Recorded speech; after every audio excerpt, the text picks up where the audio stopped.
और मैं उम्मीद करता हूं कि अख्तरुल ईमान साहब।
मैं वो दफ्तर बनाऊंगा इंशाअल्लाह ताला और 6 महीने के अंदर हमारी कोशिश होगी कि उसके काम को शुरू किया जाए और मैं उम्मीद करता हूं कि अख्तरुल ईमान साहब हफ्ते में कम से कम 2 दिन अमूर ब्लॉक के ऑफिस में और 2 दिन बैसा ब्लॉक के ऑफिस में बैठकर आवाम से मुलाकात करेंगे, उनकी तकलीफ को सुनेंगे। दूसरी बात यह है कि रिश्वतखोरी, भ्रष्टाचार, इसका खात्मा अमूर की विधानसभा हो, बैसा की विधानसभा हो या कोचा दामन हो या बहादुरगंज हो या जोकीहाट हो, इसका खात्मा करना ये मजलिस इत्तेहादुल मुस्लिमीन के रुकन असम्बली की जिम्मेदारी होगी। नहीं, हफ्ते में 2 दिन बैठना है आप। नहीं बैठेंगे। एक दिन बैसा ब्लॉक के ऑफिस में, दूसरे दिन अमूर ब्लॉक के ऑफिस में हम बैठेंगे इंशाअल्लाह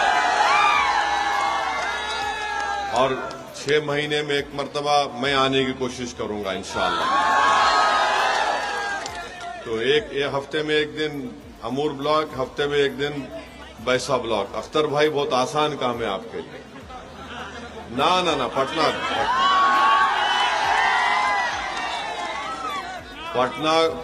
पटना ये जान चुका है कि सीमांचल की जनता अब एक फैसला कर चुकी है कि अब हम सिर्फ पतंग छाप को अपना चुके हैं और पतंग छाप के लिए काम करेंगे।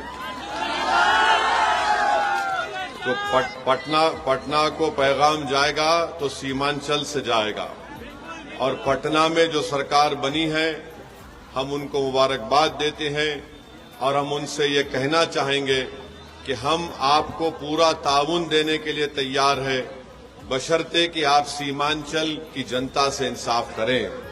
हम बराबर नीतीश कुमार की सरकार को अपना ताउन देने को तैयार हैं, मगर सीमांचल से इंसाफ होना चाहिए।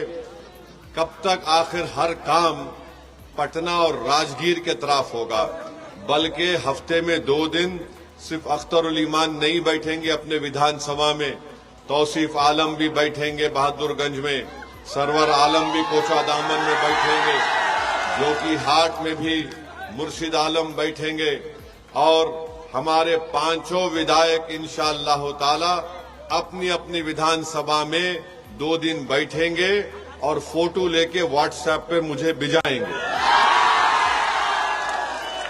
और व्हाट्सएप में लोकेशन आप डाले तो लोकेशन में मालूम होता कि कहां बैठे। कि बिहार की विधानसभा में हमारे 5 एमएलए जब जाएंगे तो शेर की तरह धाड़ेंगे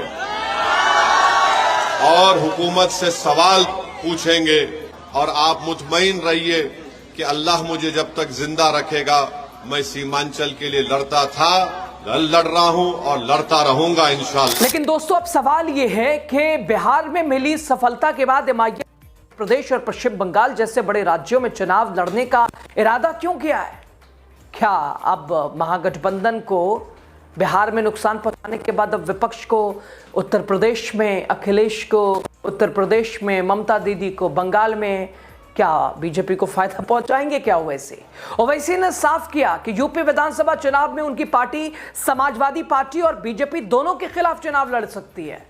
राजनीतिक विश्लेषकों का कहना है कि ये रणनीति सीधे तौर पर विपक्षी दलों के वोट बैंक में सेंध लगाने की तैयारी है। दोस्तों, उत्तर प्रदेश की राजनीति की जरा बात करें, आपको मुस्लिम समुदाय की हिस्सेदारी करीब यहां 20% है। मुस्लिम वोटर यूपी की 403 सीटों में करीब 143 सीटों पर असर रखते हैं। करीब 43 सीटें ऐसी हैं जहां मुस्लिम वोटर जीत और हार तय करते हैं। अब ओवैसी अगर इन 43 सीटों पर मुस्लिम समुदाय एक होकर किसी पार्टी या उम्मीदवार को वोट दे देते हैं या उनका विरोध कर देते हैं तो असर तो होगा ही, और अगर सपोर्ट करते हैं तो जीतना भी तय है। इन्हीं 43 सीटों पर ज्यादातर मुस्लिम विधायक जीतते हैं और ओवैसी भी यही दाव लगाएंगे। तो ये दाव कैसा होगा उनका? क्या बीजेपी प्लान अब यूपी और बंगाल में काम करेगा ओवैसी को लेकर? आप बताइएगा। उधर विश्लेषक मानते हैं कि एमआईएम की ये बढ़ती गतिविधियां, ये तमाम बढ़ता कदम, बढ़ती चादर, ये लोकतांत्रिक संतुलन को खतरे में डाल सकती है। छोटे क्षेत्रीय दलों के रूप में शुरुआत करने वाली एमआईएम अब बड़े राज्यों में अपना राजनीतिक प्रभाव बढ़ाने की कोशिश में है, जिससे मुख्य धारा के दलों की राजनीति पर दबाव बढ़ेगा। पिछले चुनाव में सीमांचल में मिले मतों की पैटर्न को देखकर यह अनुमान लगाया जा रहा है कि एमआईएम उत्तर प्रदेश और पश्चिम बंगाल में इसी तरह का प्रभाव डाल सकती है, खासकर मुस्लिम बहुल इलाके में। राजनीतिक गलियारों में चर्चा है कि गठबंधन और विपक्षी दलों के बीच मत विभाजन, वोट बटे और बटेंगे तो सीधे तीसरे को फायदा मिल सकता है। दोस्तों, बिहार में मिली सफलता के बाद एमआईएम का अगला टारगेट उत्तर प्रदेश और पश्चिम बंगाल है। तो सवाल क्या ओवैसी की पार्टी राजनीतिक संतुलन को हिला पाएगी या विपक्षी दलों के लिए ये सिरदर्द बन जाएगी? आने वाले महीनों में होने वाले विधानसभा चुनावों में इसका जवाब मिलेगा। फिलहाल सीमांचल में एमआईएम का दबदबा और भविष्य की रणनीतियां एक तरह से नए खेल को और पेचीदा बना रही है। जिम्मेदारी लिए हैं सीमांचल की, तो सिर्फ चुनाव की हद तक आकर जाना नहीं है, बल्कि इंशाअल्लाह ताला हमारी पूरी कोशिश होगी कि सरजमीन पर बसने वाले, चाहे मुसलमान हो, हमारे गैर मुस्लिम भाई हों, दलित हों, उनके चेहरों पर एक राहत आए, उनके चेहरों पर मुस्कुराहट आए, उनके बच्चों के लिए अच्छा मुस्तकबिल हो सके, हमारी माँ और बहनों की सेहत अच्छी रह सके। इंशाअल्लाह ताला आप दुआ करिए कि हम इस नेक मकसद में अल्लाह सुब्हानहू व तआला हमको कामयाब और कामरान करे।